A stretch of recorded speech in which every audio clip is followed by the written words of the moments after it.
Tu beza.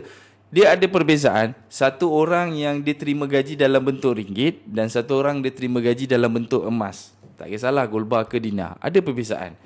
Kalau dulu saya bagi contoh lah. Saya suka bagi tahu. Okey, contoh 100 gram tahun 2019 dia berharga 18,000. Sekarang ni 100 gram hampir 60,000. Kalau satu orang yang setiap bulan dia dapat 100 gram, dulu nilainya 18,000. Sekarang ni nilainya hampir 60,000 ringgit. So beza tak?